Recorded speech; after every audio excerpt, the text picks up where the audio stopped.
Halo Sobat Mania, kembali lagi di BRC Official, ada kabar menarik nih mengenai wasit Liga 1, Ginanjar Rahman, menganulir 2 gol PSM Makassar. Keputusan kontroversi pun terjadi, ketika wasit asal Bandung, memimpin pertandingan Liga 1 Indonesia. PSM versus PSIS Semarang di Stadion Jatidiri Semarang, Minggu, tanggal 16 Februari tahun 2025. Sebanyak 2 gol Kapten PSM, Yuran Fernandes dianulir Ginanjar Rahman. Malam ini, menjadi laga ketiga Ginanjar Rahman, merugikan PSM Makassar.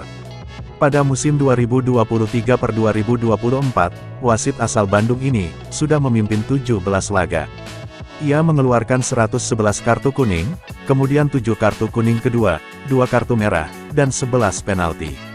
Pada musim ini, dia sudah memimpin 2 laga, dengan 8 kartu kuning. Pada laga Persita versus Malut United, dan laga Madura United versus Barito Putra. Saya kira, kalau berbicara soal situasi sekarang, di mana kita tidak bisa memainkan 9 pemain, maka, kami memberikan pertandingan yang bagus malam ini, kata pelatih PSM Makassar, Bernardo Tavares, setelah laga tadi malam.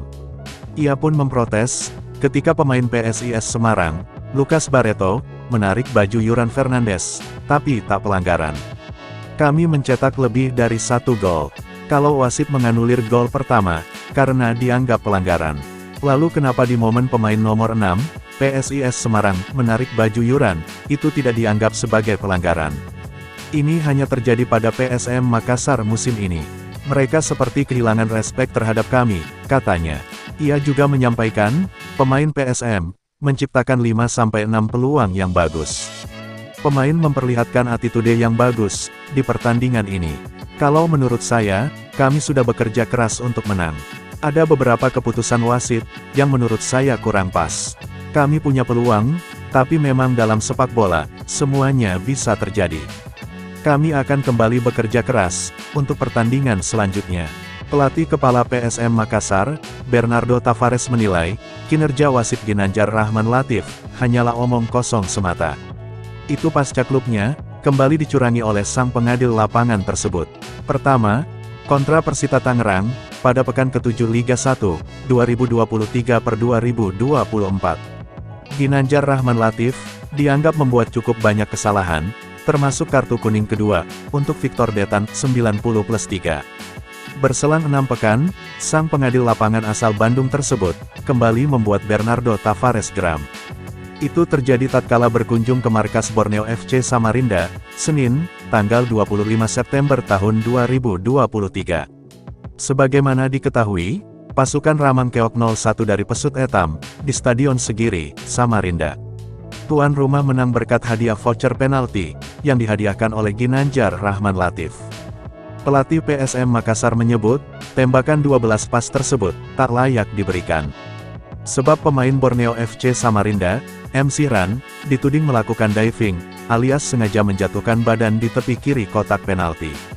Bernardo Tavares bahkan mengatakan, dirinya dihampiri oleh MC Ran, setelah laga. Si pemain meminta maaf, dan mengakui telah melakukan tindakan ilegal, diving, tersebut. Kami imbang melawan PSS Sleman karena wasit. Sekarang kami kalah juga karena wasit. Itu bukan pelanggaran, bukan penalti, dan sulit dipercaya, ujar juru taktik 43 tahun ini. Ayolah, ini penalti konyol. Seluruh rasa respek kami berikan kepada Borneo FC, dan suporternya yang membuat atmosfer luar biasa. Namun, ini penalti tak bisa terjadi, kata pelatih PSM Makassar lagi. Tak ayal, Bernardo Tavares pun sangat murka. Ia dengan tegas, menyebut kinerja Ginanjar Rahman Latif omong kosong, setiap kali memimpin laga PSM Makassar di Liga 1, 2023/2024. Wasit ini membuat kinerja omong kosong, yang kedua kalinya kepada kami. Namun, tak ada hukuman, yang terjadi kepada wasit. Pemain tak bagus, dilepas. Pelatih tak meraih hasil dan kinerja bagus, dipecat, ungkapnya. Lalu bagaimana dengan wasit yang setelah 2, 3, 4, dan 5 laga, mengulangi kesalahan sama kepada satu klub? Tolong, punyalah rasa respek kepada kami. Seperti kami yang respek kepada semua orang, tutupnya sambil memukul meja. Nah itu dia sobat untuk update kabar hari ini. Bagaimana pendapat kalian sobat? Tulis pendapat kalian ya sobat, dan jangan lupa like, komen dan subscribe.